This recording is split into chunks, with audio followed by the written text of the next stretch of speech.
Welcome to Tell Me Your Story, New Paradigms for a New World. We're giving you choices and knowledge of those choices to help make your dreams come true. I'm Richard Dugan, and I thank you so much for joining us here on the program as we give you those choices. We're also looking for those new ways of living. This program is here on Sundays at 7 a.m. and 7 p.m., Monday mornings at 1 a.m., Wednesdays at 9 a.m., and then that's our special edition. And then Monday through Friday from 8 to 9 a.m., following the news, streaming live at those times at richarddugan.com. We are also podcasting on SoundCloud, iTunes, TuneIn Radio, Spotify, Stitcher, Player FM. We're on YouTube where you can watch these conversations. That's right. And then we also would ask that you subscribe and then click notification, obviously, so that when I post a new conversation, you'll be notified and you can tune in. And as I've said on previous programs, this is the only opportunity where we encourage you to eavesdrop, okay? So we hope that you will.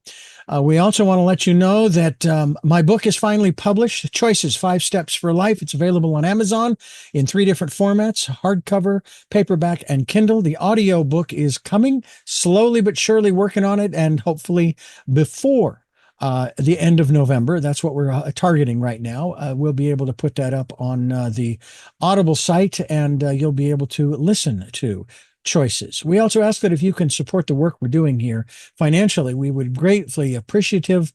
Thank you to those who have helped in the past and to those who will help in the future.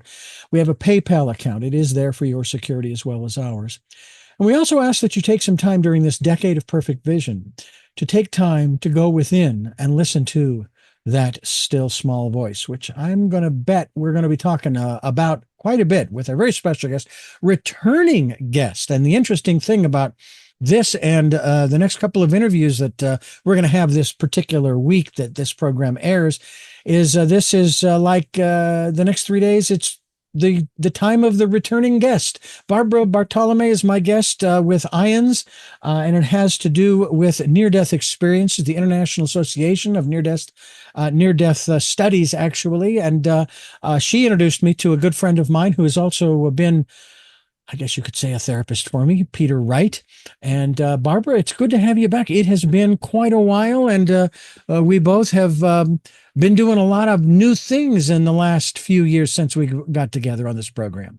Thank you so much, Richard. I'm so happy to be back, and I was excited that you asked me. I love giving this message out and having people understand a little bit more about near-death experiences. So you're the beautiful guy who's helping. Well, we're doing the best we can, and we're going to start in a place that, and this goes into another subject we are not going into, but it's important for definition because unless we can determine the end, there's no way that we can actually and accurately determine the beginning. So you have had. It's funny how it's labeled here, double near-death experiencer. You died twice. My question to you to start off this program, as we like to talk about definitions, what is the definition, and from whatever perspective you want to come from, medical or otherwise, of death? How do we know when we are clinically, legally, and not necessarily permanently, but you have yours is near death. So you weren't dead. I was dead. Yeah. You were dead. So define for us, what is it to be dead? Well, near-death experience is misnamed. It was Raymond Moody back in the 70s, who was a physician as well as a psychologist, and he wrote the book Life After Life. So he kind of named it a near-death experience, but many of the people who have it are actually dead. So dead would be your heart stopped, your blood flow stopped, your breathing stopped. It depends on how long you're dead. I was dead for 10 minutes. Some people are dead for half an hour, and there's no flow, no blood, no nothing happening. And yet they are still having conscious situation in their situation that they're in. They're still having, something happening where their mind is still happening, and they're having this near-death experience. I actually like to call mine a death experience because I was clinically dead. And that's what, the doctors are going to say, that if you are laying there with no heart rate for 10 minutes, you're dead. So, Hmm. yeah, it is What? really, beautiful experience when you get to come back again. Yeah. What about brain activity? Is that calculated in there at all? Well, most of the time when people are in a car accident or they're having some sort of a problem at the hospital, they're not connected up to a brain monitor. But there are studies that have done that. And so they can look online at IANDS.org, IANDS.org, and you can check that information out online. I'm not that familiar with it, so I'm not Mhm. going to talk about it. I don't want to talk about something I don't know. But Okay. it is there. And yes, they can have no brain activity and be having a near death experience. Yeah. And the reason I bring it up is because if we can agree upon a definition of death when the physical body is no longer alive, then we are able to define when life begins. And again, that's a whole nother conversation for another program, but it's been a contention of mine for some time that that's the way we're going to have to do it. We've got to know when we're dead, so we know when life begins. And I think it is an important distinction. I could Well, be wrong, but that's just my observation. yeah, I feel that we are on the other side, what I call the other side. I don't care what anybody else, it's just some other Mhm. level of consciousness. Right. Uh, and we are with what we call a soul group. Peter Wright talks about this a lot. And Hmm. there are people that we travel through many lifetimes with, and I believe we come here many times. And this soul group, we all plan to do things in each other's lives to help teach us and to help our soul to expand and be a better human being as we come back. So, all of the experiences that we have, whether they're good or bad, are here in your life to teach you, to help you to expand, to help you to become a much better soul. So I think we're on the other side. We come over here, we have these experiences, we pass away, we die, we go back over there, we plan another one, we come back over here. So it's that's what I believe in, and I have actually done a past life regression with Peter Wright, and he's here in Santa Barbara, Hmm. and I was able to see a previous life where I was a little black child in Africa, and slave traders stormed into the village, and they were macheteing and shooting the adults and capturing the young men who they get the most money for. And I got captured, and I saw myself in the big ship. I'd never been in a ship like that. I didn't have any memories of anything ever.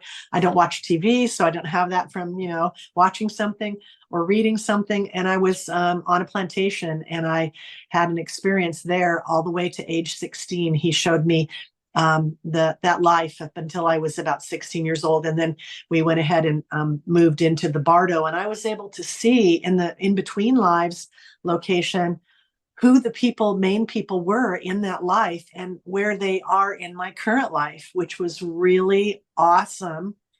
And, that experience for me answered a lot of questions, because as a child, I had always, my grandmother was very prejudiced, and I was never. And I would walk up to new kids in school and say, "Hi, my name's Barbie. Do you want to be friends?" And they'd be black, or they'd be Hispanic, or they'd be, anything. And I didn't care about colors or Hmm. anything. So, and my mom always wondered, like, how did she get to be like that? So yeah, it's pretty awesome when you look into the other lives and see how they contribute to the current life. It's amazing. Absolutely. I actually have been through the LBL process, Life Between Lives process that he facilitates, and I say to people that he is definitely authentic and does not ask leading questions. They are very open ended, where he's asking, "What do you see? What do you hear? What do you experience?" Not, "Do you experience this? Do you experience that? Do you see this, hear this?" and so forth. Yes. And that's extremely important. And it was fascinating for me. And I'm curious as to I know that I actually interviewed, and this is going back many years. I may have to pull that interview up and air it one of these days. I interviewed a born again believing evangelical fundamentalist Christian Mhm. who actually practiced out of body experiences. Now that's different Wow. from near death experiences, but there is a similarity Yeah. because you are leaving the body. But in his case, it's a choice that he made and as far as I know, I think he was in his mid 30s when I interviewed him, and we've been doing this program for 17 years. So there you go. You do the math. But I was astounded, and I even asked him, I says, well, wait a minute, where in the Bible, being a Bible believing person as he is, does it say that you can do this? And he says, nowhere. No. And yet he does it anyway. And of course asked, so do you ever not want to come back? He said, oh no, I always want to come back, but I still enjoy it. I'm going to say that it's probably akin to being able to fly without being in some kind of a vehicle, maybe Exactly. in a dream. I mean, I remember having a dream where, as a little kid, where I'm standing out. It was a summer afternoon, not one of the hot ones like we have today. My father's lawn was just the greenest that it could ever be, white concrete, the driveway and everything. I just started pedaling my legs. I wasn't on anything, and I started to rise. I started to float up, and that's to me probably that kind of an experience. And of course, you in your first near death experience, I'll stick with that term for now, Yeah. you did that. You floated above your body, and you were then able to, when resuscitated, recount to everyone in that room, this is what you did, and this is what you said, and this is what you did, and this is what you said. And there's absolutely no way that you could have known that because you were clinically dead. Yeah. Yeah. That happened in 1987 here in Santa Barbara at St. Francis Hospital. And that was actually my second near death experience. Ah, I didn't know about the first one. When that one happened, my family had decided not to tell me when I was 18 months old that I had had a high fever, went into convulsions, stopped breathing. And my older brother ended up telling me that I had had that experience. I don't remember it at all, mm-hmm. but older brother disclosed it to me when I was about 53 years old. So Mm. my second experience was when I was 31. That was at the hospital here in Santa Barbara. And it was, totally amazing. And I, shocked the entire medical team that were in the room because I was dead for about 10 minutes and I watched everything from up above and was able to, when the neurosurgeon, when I said, what just happened? I was out of my body and I was up on the ceiling and I could see and hear everything. The neurosurgeon went, oh, brother. And then that, because me caused me to want to validate everything. So I completely said she was on the phone. This person brought in the oxygen cart.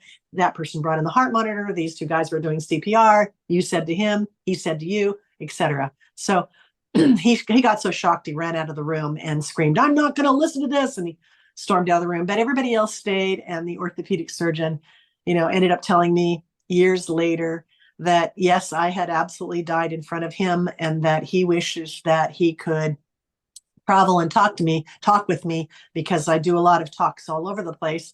And he said, but if I did, I'd lose my medical license and all my colleagues and my patients wouldn't, continue to come to me. So he said, I'm sorry, but you keep doing it, Barbara. You're giving a good message to the world and it's valid. So I thought that was beautiful. Mm. Now you have been here in Santa Barbara for a number of years, but you've also traveled all over the world. And you've had some extraordinary experiences, I'm sure, as well as conversations with people. Why is the understanding of these experiences important, not just to you, but why is it important to you that other people who have had them talk about them?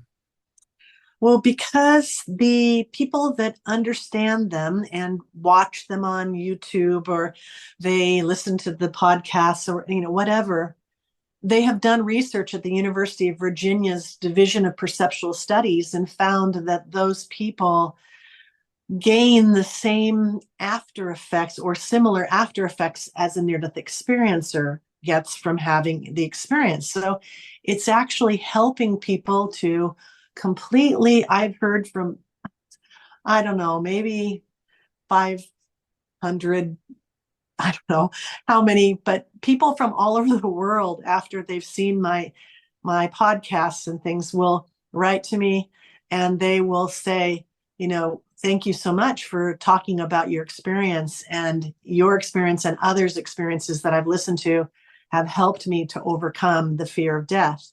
I don't worry about it anymore, and I live my life differently because I'm not living in that fear.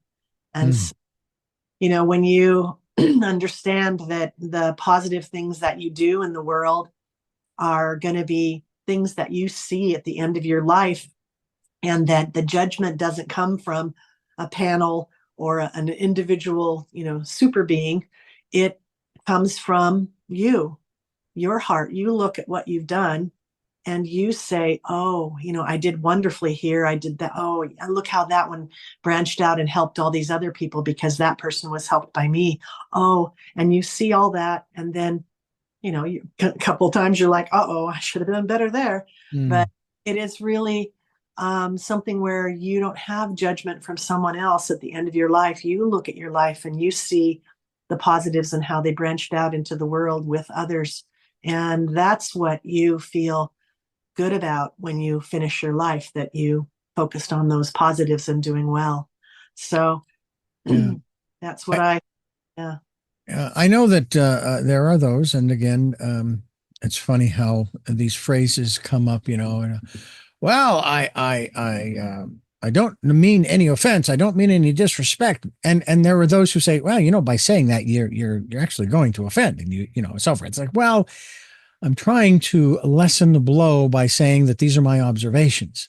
Okay, this is not. I'm not putting this, and I've said that countless times over the years of it I've been interviewing. But in the ancient wisdom teachings, specifically the Bible, the New Testament says, it is appointed for every man once to die and then the judgment. And I remember reading that as having also read from the Gospels. And I'm going, well, wait a minute, hold the phone. It's appointed for every man once to die and then the judgment. Well, then what's the deal with Lazarus? Was he dead? Was he not dead? Was he in a coma? Was he just a heavy sleeper? I mean, come on. Let's have some consistency here. Either there are rules or there are no rules if there are exceptions to those rules. I mean, that's, just my observation. Yeah. And it's one of the things that I learned when I was working for a Christian radio station back in Phoenix. I talk about a lot that a lot of these answers that I was given to some of the questions that I would have made no sense. And I'm trying to make sense of it. I'm trying to understand it. And I've said this before as well, that I am more than willing to set fire to and burn down all of my little straw huts of philosophical points. All right. And start over, because I live by the philosophy, if you will, the saying, it is better to begin in doubt and end in certainty than to begin in certainty and end in doubt.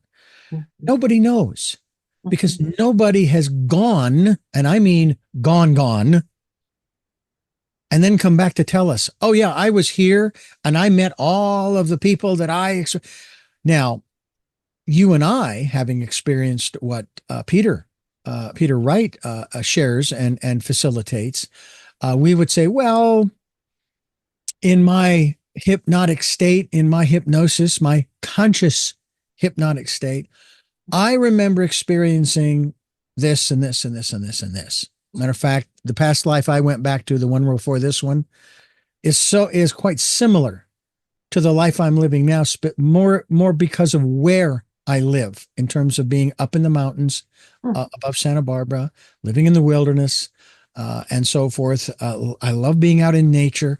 Well, I was a farmer or a rancher in the previous life. And it was really, and then there are times like, man, I would love to go back there. Yeah, okay, so life wasn't that easy per se, but then again, every phase in human history, there have been, hard times and good times, and it all depends upon one's perspective. Yeah. Yeah. Well, in the near-death experience world, only 20% of the people who have one and are, clinically dead and are out of their body and having an experience, only 20% of those actually go to a tunnel, go through a tunnel, are in a different place, have deceased loved ones who meet them over there, or a religious figure that they believe in. Only 20% of them have that situation occur. Mm. In near-death experience, which was like 80% of the people's near-death experiences, in a situation of death, you rise above your body, you watch the resuscitation effort. Now, in my experience, I did have a very amazing person that I will call a being. And as far as I was concerned, in my heart at age 31, it was God. And it was there immediately when I got up on the ceiling above my body.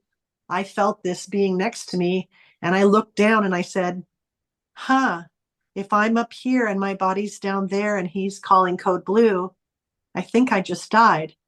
And then I started talking to the being and I was saying how much I wanted to go back into my life because I was in a situation with an abusive husband who had hurt my back. And that's why I was in the hospital having surgery, and they made a mistake during the pre-surgery. And, I ended up saying at least 4 times how much I wanted to go back in to protect my children in the situation that they would be left in without me to protect them throughout their lives. And I basically said they won't grow up to be good human beings if they're left with this abusive father. Mm-hmm. I ended up feeling that being so beautifully and so, oh my gosh, it was life-changing to feel that beautiful being next to me. And in the end, when the neurosurgeon said to the orthopedic surgeon, too much time has passed, she's going to be brain dead, we need to do something. And the orthopedic surgeon said, stand clear. And everybody backed away from the table that I was laying on. And he took his fist from behind his back and he arced it over his head and he struck my chest with his fist. It's called a precardial thump. I didn't know that at the time. They couldn't get the defib unit in time to save me. So that's like a last-ditch effort that hardly ever works. Then they try to shock your heart by blowing, pounding on your heart. Mm-hmm. Well, once he struck me and I watched my body kind of react to that with kind of a, jerk because he'd hit me so hard, then up on the ceiling, the being that was there next to me that I had been talking to finally spoke to me. And it was the beautiful, wonderful voice was so profound and gentle and loving. And it said, but if you go back, you'll still be in your marriage. What will you do? And showed me these film clips that just went flash, flash, flash, flash, flash, flash, flash, flash, flash, flash, flash. And it was all these incidents that I had been living through where my husband had hit me, kicked me, pushed me, shoved me, all of the physical things that he had been doing over the last years. And I had, then was given time to think about all the things that I had done that I had tried to help him change. And I thought about the marriage family therapist. I thought about the pastor of the church that I took him to.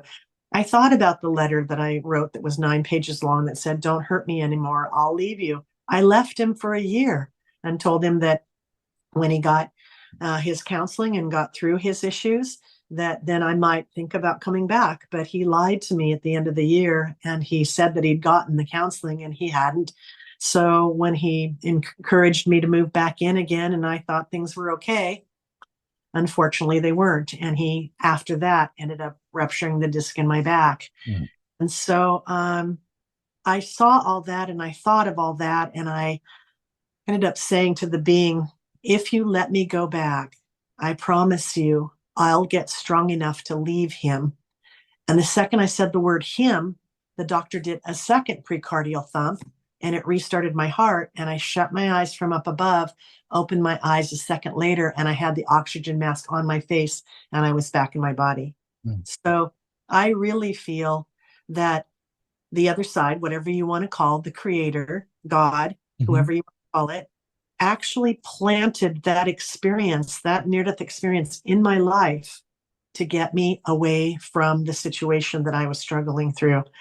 I had lost all my strength over the years that I had been with him, and I was very scared and emotional, and I was afraid he was going to kill me on many, many days.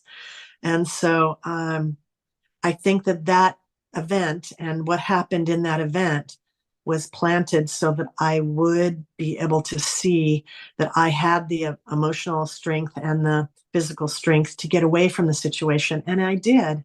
And it was, after the NDE, it was a while that I had to wait to make sure that I wasn't going to get killed when I tried to leave.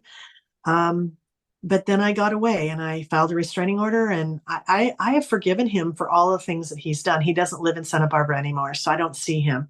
But I ended up getting married to a nice person, and we're 32 years now, so we're happy campers. But yeah, all that was really a beautiful. It was hard to go through all the trauma, but it was also a beautiful gift, and I think that they were doing that.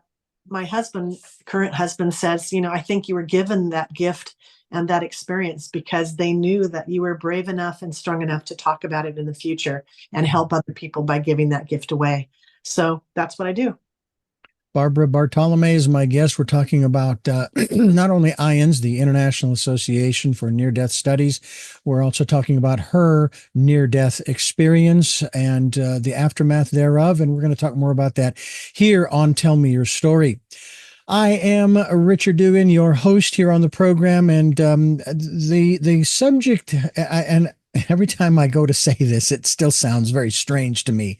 The subject of death and dying, and even the conversations over out of body and near death experiences, I am very intrigued by it because when I hear about, as a matter of fact, as at the time of this conversation, ladies and gentlemen, we have lost a couple of very notable individuals. One in particular, a musician, Chris Christopherson. And he just passed away just a day or two ago, as of this conversation that you're hearing now. And I have had a number of people who have departed in the last couple, 3 years. Dear friend who was a neighbor of ours back in January 2022, he was 94. So on that respect, you could say, well, he lived a good long life and so forth. He was a lot of fun to work with, too. He was a percussionist under Maurice Bravanel with the Utah Symphony Orchestra. Wonderful gentleman. Bill Johnson was his name. Lost a dear friend that was a part of the radio station that this program is heard on. Steve Cushman passed away February 2022. Then my wife in early March lost her sister, the last remaining family member aside from herself. My eldest sister, late March of 22. My dear friend, 53 years friendship, passed away. We went to grade school, high school, and college together. May 1st, he passed away. The following year, which was just a year ago, 1st of March, my father, he departed. And then I lost a dear friend, Zorro, who passed away in June. I believe it was June of this year. And it's like, on the one hand, yeah, I miss him. I would love to be able to call up my friend and say, hey, what are you doing, Doug? I still can't remember why I started calling him Smokey, but it's something in our high school days that something having to do with the police, I guess, and what have you. I can't even think about him without laughing. I haven't shed a tear over his departure, but there are times when I wish I could call him and chat. And I think about that, Barbara, in terms of being able to talk to my father. At his memorial, I shared a song that I had written about him, just letting him know through the lyrics that, I wouldn't be who I am if you hadn't been in my life. Yeah. Because he always gave all the credit to my mother. And I can appreciate that. I can understand that. Okay. But it's not 100% true. Sure, mom, she contributed a lot to our raising, but so did he. And for him to discount that, I just, that's not, so there we are. And the wonderful thing about that particular memorial was that as each of us siblings got up to spoke, as well as nieces and great nieces, this is amazing. The unofficial theme would have been just that. We are who we are because you were in our lives. When you look, because we're both getting older, the years go by. I'm 64 and I guess I'm on the cusp of Medicare. But as we do get older, my mother just turned 90 and I'll get that call one day. When I got the call of my eldest sister, I thought it was going to be about my father. Um, what about your perspective on the passing of others since the second near-death experience? Or did you always have a fairly good understanding, even though, yes, you're going to grieve, you're going to cry, you're going to do those kinds of things, sure, but maybe it's more intellectually, you, so to speak, you put it into perspective that they're not really gone. They Right. just aren't in a body anymore. Exactly. Yeah. And so when you lose someone, all you're losing is their physical presence in your life. You can continue to talk to them. And I do. And let's say I see a beautiful flower and I say to my mom, "Oh, mom, look at that orchid. It's gorgeous. Remember all your orchids? Oh, wow." And I just think that thought inside my head. And she understands that and she Mhm. gets that. And in fact, sometimes they can even contribute to us in our lives. And I was really, really shocked when a time occurred where I was abducted in Belize from a cruise ship. I was gotten off the cruise ship and I was walking along the sidewalk with hundreds of other cruise ship people. And there was a gang that was along the sidewalk. And one of the people saw that I was walking by myself and they pulled on my left arm and yanked me into an alleyway and I was abducted. And my mom, when I was young, was a police officer in my teens, and she was a sheriff's deputy in Salem, Oregon. And so she used to say to my 6'3" little sister, and I'm 5'9", she would say to us, if anyone ever uses the element of surprise against you to do anything to you, I want you to remember always to use the element of surprise against them to get away. And we would never have ever like, oh, mom, come on, we're the tall girls. They're not going to take us. Well, there I was in that alleyway in Belize. And I actually heard my mom's voice very pissed off from the other side. And she said, use the element of surprise. Oh my God, I remembered back to my teen years and I was like, okay, calm down. Said to him, okay, I'll go see what it is you want to show me. Can we just hurry because I need to go get my kids some things in town? And he said, oh yeah, we'll make it fast. And that was the last thing he said to me because I punched him right in the nose. He let go of my arm. I ran up to the two guys that were blocking the alleyway and I ran into them like a football player and I plowed into them and they fell down and face planted on the sidewalk and I got away with no injuries. Mm, And my mom helped me through all that. And she had been dead for decades. So mm, I know that they can see us from the other side. I know that for a fact because mm. how would I have gotten that information in that situation thousands of miles away from home? That's pretty crazy. So yeah, it's they're there, they love you, they're still having a relationship with you and I'm not saying they're watching you in the shower or anything like that, Right, right. that they're watching your life and they're loving you from afar, and you can continue to love them. And the other side, when you get over there, they'll be there. So Yeah. get to see him again. And shortly after that, she was approached by the Minnesota Vikings to try out as a lineman.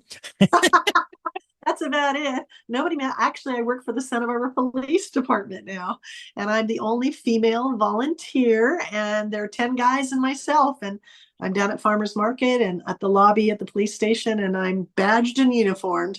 So they knew that Mm. I had the power, you might say, but also I have the kindness because they wanted my customer service skills to be able to Oh, yeah. help people feel comfortable with the police department. So, Absolutely. And obviously there's a lot of a lot there. Well, I shouldn't say a lot, but there is some tension, obviously, between the public and the police department across the country, different communities, and so forth. And that's a sort of unfortunate. But law enforcement, first responders, et cetera, they're members of our community. They're just they're men and women just like the rest of us, and they put their pants on one leg at a time, and so forth, that kind of thing.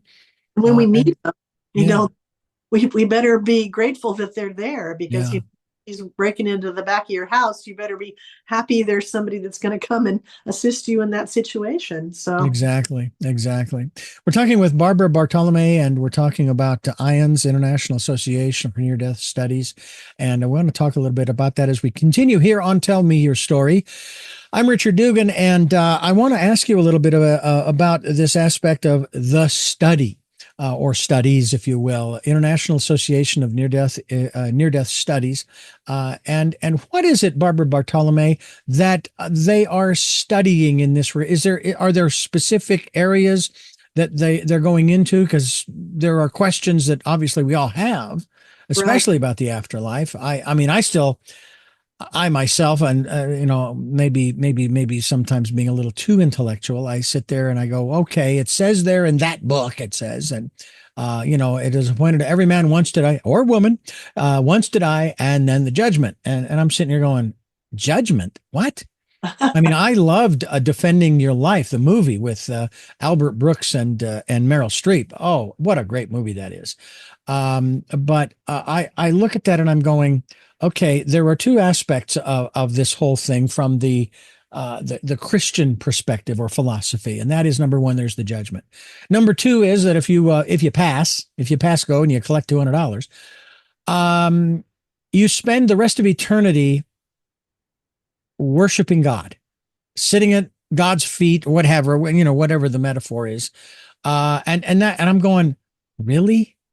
That's going to be the extent of my existence? Oh, yeah. I'm, if that's what you want, okay, fine, more power to you. But after this life, both the ups and the downs, um, I'm hoping there's a whole lot more. And if the life between lives experience is any indication, in addition to getting a little rest after you leave the body, I like that. I like that part.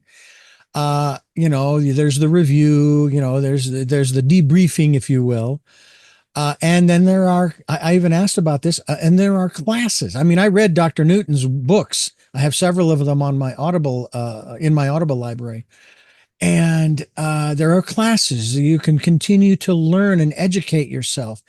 Um, like I said, I hope that there is more to it than what some aspire to. And again, as I said, I'm not putting that down. If that's what you want, then that's fine. But it's not what I want. I want something that will either A, allow me to stay out of the body and still be of assistance.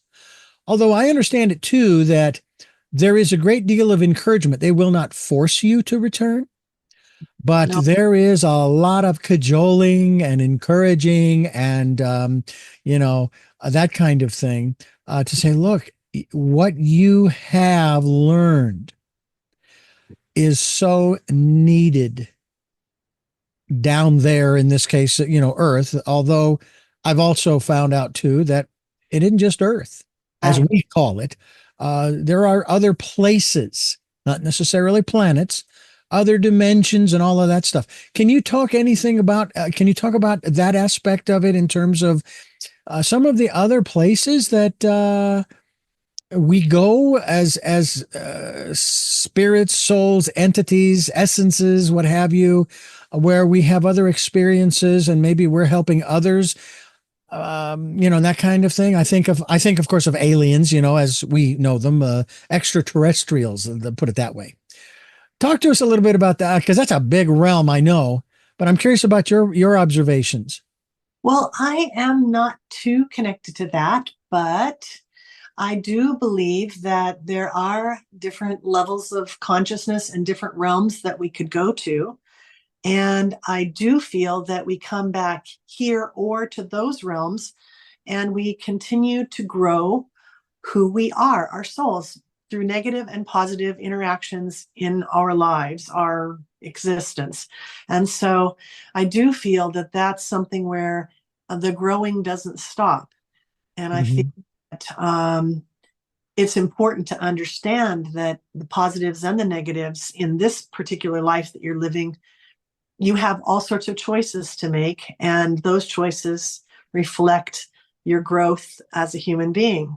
So if you choose to be alcoholic and you live your life as an alcoholic, well, that could be something where you come back the next time around and maybe you are someone who helps alcoholics, and then you have that viewpoint of what that alcoholic felt like in that life inside of you in your consciousness without understanding that you were here before as an alcoholic, and you're able to help the people who are in that situation. So it's really interesting to see that and to understand that we're here so many times, and that the things that happen to us that are negative, like the abusive person that I had in my life, that was an experience that I needed to grow from.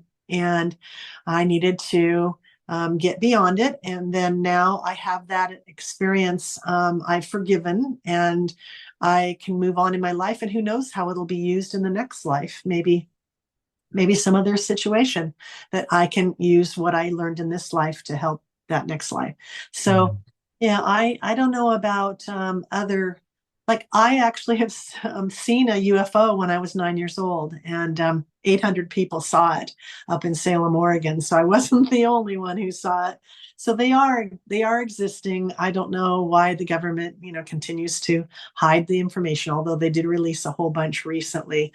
I'm not, too into it. I'm not reading the information or trying to Yeah. find, but Yeah. Yeah. And unfortunately, now they're labeling it as okay, now we have a national security issue. I'm going, no, you oh, don't. You have no national security issue, because if they are here and they've traveled interstellar, and they would have taken over and we wouldn't be having these conversations. Okay. It would already be over. But that's another subject for another program.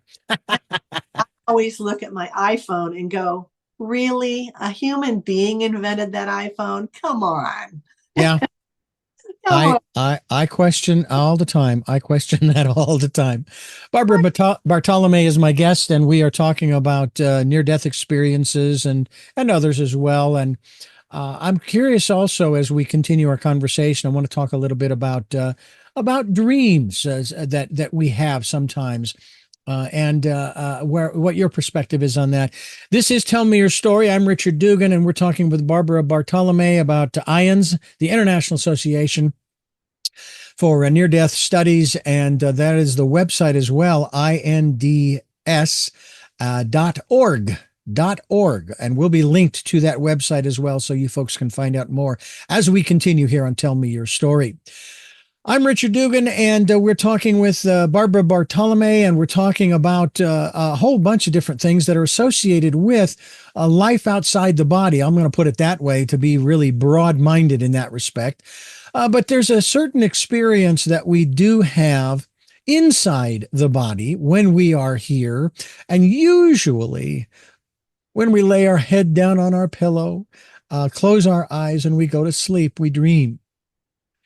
And you shared earlier about an experience in regarding the voice of your mother. Now, you weren't sleeping, you weren't dreaming, but you heard this voice. So, and I could share some of the dreams that I've had that my grandmother appeared in.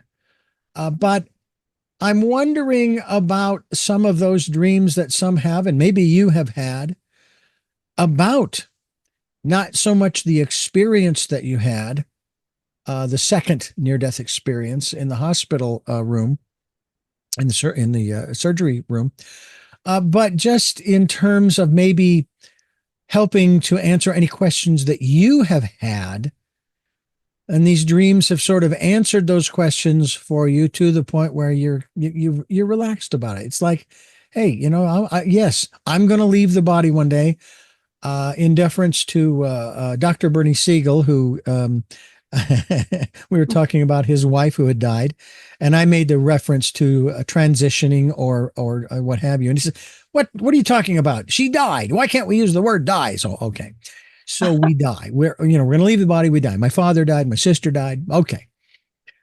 Do you find that have you talked with people who, after their experience, they start having these dreams that maybe support, encourage, or give comfort, if you will, in terms of maybe their at that time inability to really process it in such a way that they can then move on in this life to maybe help others, maybe through IANDS and so forth? Yeah, I think everybody, not even just the people who lose a loved one, have dreams that contribute to their life. I feel that that happens all the time, and it could be that the other side in our unconscious state, with being in the dream state, is able to get through to us a little bit better and give us, information that we need to make our life better, or to comfort us over something, or to guide us in some way. I terrifically believe that dreams are beautiful, and I've had them in my life. I don't write them down, or keep track of them or anything like that. But the intuition that comes from the other side for me is very, very powerful and beautiful. And I have had experiences that in my waking state that were absolutely mind blowing at the time, before I realized, when I had my age 31 one. When I was in my teens, I would have these different experiences during, my waking state. And it was hard to understand, because I didn't know about the near-death experience that had happened when I was a baby, when I was 18 months old. But I had situations where my life was saved. And one of them was where my head was pushed down as I was riding a bike across a bridge. I was 17 years old. I was going to work at the newspaper in Salem, Oregon, where I was a photographer, intern. And I was riding my bike across this bridge with a really thin little sidewalk. And all of a sudden, I felt pressure on the back of my head, as though a hand was pushing my head down over my 10-speed bike's handlebars. And I was fighting against it because I didn't want to look like a dork riding like a 10-year-old. And, you're 17, you want to look cool. Mm-hmm. And I was fighting against it, but it got the better of me and got my head down over my handlebars. And right when it did, a big giant box truck went lumbering by, and their extended side mirror just literally brushed the back of my head. And if I hadn't been down, it would have hit me in the middle of my back, and I would have been knocked off my bike, possibly into the tires of the truck, and probably damaged or killed. So I, realized that in that moment when that happened and the truck went lumbering by and the pressure was off the back of my head, and I stood up on my bike, sat upright, I realized that I had just had my life saved. Mm-hmm. And that's a very powerful moment. And I burst into tears, and I stopped my bike, and I leaned over the bridge's railing, looking towards the river so people driving by wouldn't see me crying. And I said thank you to the other side, to God, to say thank you for saving my life. I really appreciate that. And I've had that happen a number of other times. And actually, one really blew my husband's mind, because he watched the whole thing unfold in front of him, and our lives were saved up at Gaviota. In a car accident situation. And it was amazing. We didn't even have an accident, because I was told what to do to avoid the accident, and miles ahead before it happened. Mm-hmm. And so, yeah, there's just, the dreams are messages that they are able to help you. I really feel that they're coming from the other side, and from your loved ones, so I don't have anything. One of the things I wanted to say is I don't have anything that's negative from the other side, but some people might have things that are negative. And I really don't know what to say about that. I would say that, you have to make a choice for your life. If you're told to do something that's negative, it's wrong. Don't do it. Don't follow any other negative things that are brought into your life in any way, shape, or form. So I haven't had that situation ever happen with me, but I have, people do have negative near-death experiences where they, find themselves in a void, and they don't have, the beautiful experiences that most near-death experiencers have. And those are also written up online at IANDS.org, and you can see those, as well as on NDERF.org, which is Near Death Experience Research Foundation, run by Dr. Jeffrey Long and his wife Jody. And they're both avid researchers on near death experiences, and they have had a lot of experience with that. And they have more than 5,000 near death experiences on their website. And then PMA Chatwater and Bruce Grayson are both wonderful researchers into this field too. So they both have books that are out there, and you can look at them as well. So yeah, there's lots of information out there. There's a lot of people studying this and coming up with what are the after effects of a near-death experience. What does the person have happen in their life that's different? And, you know, who has an NDE and how many times does it happen? And yeah, all of those things are available at IANDS.org. As well as, I mean, we talked about dreams too, but you've also incorporated into it, and well, maybe before we wrap things up here, go through this process, because you told us about the experience where you heard your mother's voice from the other side, that saved your life in that instance. And then you had the pressure on the back and so forth. Very interesting, where the other side is really intervening, you know. Oh, really? And so forth. I'm curious as to how you differentiate between those wonderful experiences of, we'll call it others, and your own intuition stepping in. Well, I don't believe our own intuition is our own intuition. I believe the other side is putting a thought into your head to help you. Don't go down that alleyway, or, you know, stay away from that person. You feel funny about a certain person you meet. And so you know, your hairs on your arm rise up. Those are not intuitions from you. It is intuitions from the other side giving you messages that you need to listen to. So that is really important for people to understand. We don't actually have intuition. It's the other side helping through, you know, different situations. And it's really awesome when you open the door to them helping you. Like, whenever I've been helped, my comment to them is, thank you so much. Like, we had a situation where a truck driver would have died, a police officer would have died, myself and my husband would have died because of the accident up at Gaviota. Well, completely avoided. And the thought, you know, all of the situation of it was so mind-blowing for my husband. But after we passed the situation, then I said thank you to the other side and said, you know, God, I appreciate that you saved my life, my husband's life, the police officer's life, and the truck driver's life. And I always tell the other side that I'm here for to be their resource. I'm here to be their heart, their hands, their, you know, hugs. And I, you know, I'm ready to go home whenever they want me to come home. But if they have somebody here in this life that I can be exposed to, that I could help in some way, I can't fix everybody's problems. We know that, but I can contribute in the ways that I'm capable of doing.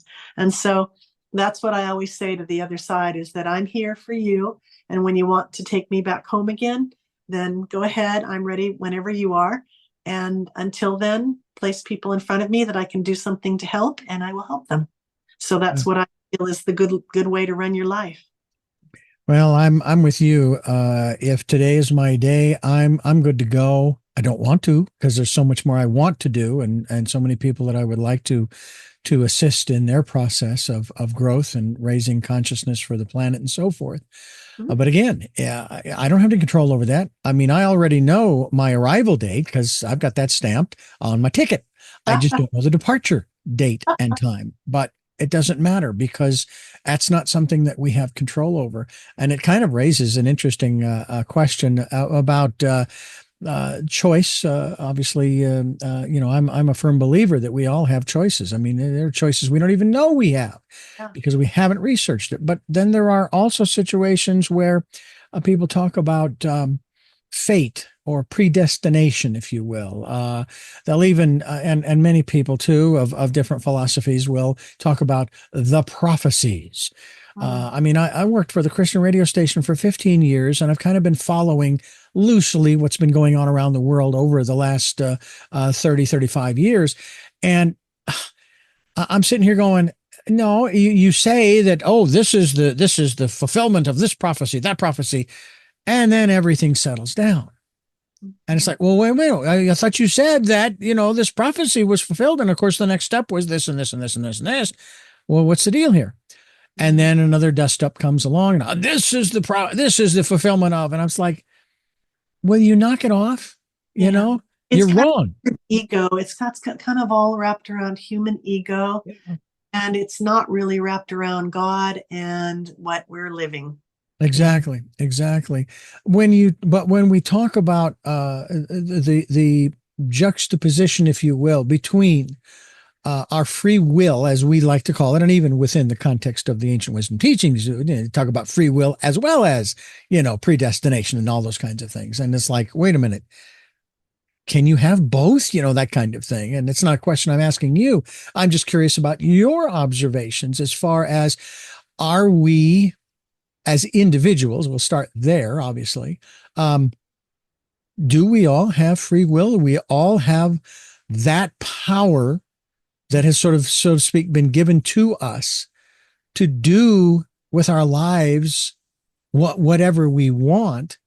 Or are there certain aspects of it, if you will, on the grand scheme of things, that we have no control over, and that, it doesn't make any difference what your choices are, that Hmm. that the universe is in control and is determining what's going to happen in your life? Boy, I don't know.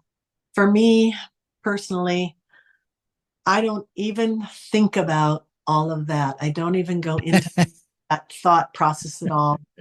I simply live happily, and I live with the thought process of finding ways to make other people happy. And Mm. something as simple as sending a card to somebody, or dropping a flower in a little bouquet of flowers or something off at someone's doorstep, or calling someone out of the blue and saying, just checking in on you, wanted to make sure you're doing okay. Those kind of things, when you have those as your choices, those things make you happier than they do the person that you're helping. My heart, when I get to do the kind things and help a handicapped person cross the street, or carry groceries for somebody that looks like they're having trouble at the Ralph store, Mm. I love those moments, and I love them being put in front of me, and I love acting on them and not ignoring them. So for me, my husband is 7 feet tall. My current husband is 7 feet tall. And one of the things that I like to do is, there's a lot of homeless people in Santa Barbara. And I feel that people ignore them and don't try to help them. I know there's resources here, but I don't think it covers everybody. And so if I have $5, $10, $20 in my wallet that I'm not going to need, it's not like I'm going to die if I lose that $20. I will walk over to a homeless person and I will look right in their eyes and say, hi, my name's Barbara, and I just wanted to see you today. And I wanted to get a chance to tell you that I hope everything gets better. And I hope this $20 will buy you some food. Now, it's not my job to judge what they do with that. If they do alcohol or they do drugs, that is not my job. That's the big guy's job upstairs. Mm-hmm. My job is to be open and willing and kind to someone who is having a struggle. And then, I get 90% of the time when I walk up to people, people think, oh my God, they're going to hit you, or they're going to do something weird. No, never. But 90% of the time they say, God bless you. That tells me that's coming straight from the other side. I really hear his voice through them. So, Mm. you know, for me, that's what my life is all about. It's just finding ways that I can help in some way. And I can't cure everybody and I can't fix everybody, but I can do something small. Mm. So that's what I think is important. Barbara Bartolomé is my guest. We're talking about near-death experiences, the International Association of Near-Death Studies, and that's uh, IN, oh my goodness, that's Yeah, IANDS.org. you got it. Oh my goodness. Where's the universe when I need them? Uh, and we are talking about the subjects related to near death experiences. And we hope that you are enjoying what we're talking about here on Tell Me Your Story. I'm Richard Dugan. And Barbara, I want to thank you so much, Barbara Bartolomé, for sharing with us your story as well as the story of IANDS and the work that they're doing to help us all to understand better who we are and where we are and maybe in a small way where we're going. And I think, as you just described at the end of the last segment, where we're going in terms of what your life is all about, that's kind of where we're going in the short term. Where we're going in the long term, nobody really knows. But I figure, what's wrong with putting our best foot forward, being kind, being smiling at people, saying hello, good morning, and so forth, because you just never know how that's going to turn around someone's day. I still have those three questions that I ask all of my guests at the end of the program, and even a returning guest, because sometimes there's a time lapse, and the questions change. Hmm. And I'm going to ask you those questions, but first I'm going to thank you for listening to and watching Tell Me Your Story, New Paradigms for a New World, where we're giving you choices and knowledge of those choices to help make your dreams come true. Sundays at 7 a.m. and 7 p.m. Monday mornings at 1 a.m., Wednesdays at 9 a.m. for a special edition of Tell Me Your Story, and Monday through Friday from 8 to 9 a.m., where we stream live at all of those times at richarddugan.com. We are also podcasting on SoundCloud, iTunes, TuneIn Radio, Spotify, Stitcher, Player FM. We're on YouTube, where you can watch these conversations, and we hope that you'll subscribe and then, of course, click notifications so that when I post a new conversation, you will be able to, as I have been saying, you'll be able to eavesdrop on that conversation. We hope that you will, and I hope that it'll be informative, inspiring, as well as entertaining. I want to let you know, too, that the book Choices, 5 Steps for Life, is now available at Amazon, Amazon.com. Just put in Choices and Richard Dugan, and boom, you're right there. You can't miss it. I mean, you're not going to miss that book, let me tell you right now. And you'll know that if you go to Amazon, and you'll know exactly what I'm talking about. It's available in hardcover, paperback, as well as Kindle, with the Audible coming soon. We also ask that if you can support the work that we are doing here financially, we would be gratefully appreciative. That we have a PayPal account, which is there for your security as well as ours. And we would ask that you put in the email address richard@richarddugan. When they ask, who are you sending this to? That's richard@richarddugan.com. And also take time during this decade of perfect vision to go within to that quiet, peaceful, calm, still place and listen to that still small voice, or any of the other voices of ones who have gone before you, even the angels, the archangels, however you want to label them. They're there to help, and all we have to do is call upon them. So take time to do that. With all that being said, we go to our final 3 questions for our very special guest, returning guest, and it's very nice to have her with us. The first of those questions hasn't changed. It's always been the same. I really like it. And it is, who is Barbara Bartolomé? Barbara Bartolomé is a double dead redhead and a person who absolutely loves Santa Barbara, living here and contributing to the community, and having a lovely family and a lovely husband, wonderful guy, and having worked in many different aspects of the work world out there and enjoyed every one of them, got to grow from each position that I held, and want to contribute so much more to the world before I leave. What gets you up in the morning? The happiness of helping others, the joy of beautiful day ahead, and the opportunities of meeting someone new and being helpful and kind and finding ways to make the world a better place. And finally, what was your best day? My best day was probably, I would say, all the days, to tell you the truth, since having had the near-death experience when I remembered the whole thing and was able to find ways to assimilate it into my life. It took me a long time. So Mm. there were many days involved with that. But the near death experience and what it contributed to my life and how I look at the world and look at death and look at life itself is all all the wonderful things that have happened since the near death experience. So I'm not saying that the near death experience day was my best day because I was still trapped in that bad situation, but it was the most awakening day for me. And that was beautiful for the rest of my life. Wonderful. Well, Barbara Bartolomé, I thank you once again. IANDS.org is the website we'll be sending people to. We'll link to that on SoundCloud and the other locations. And I thank you so much for being with us here on the program today.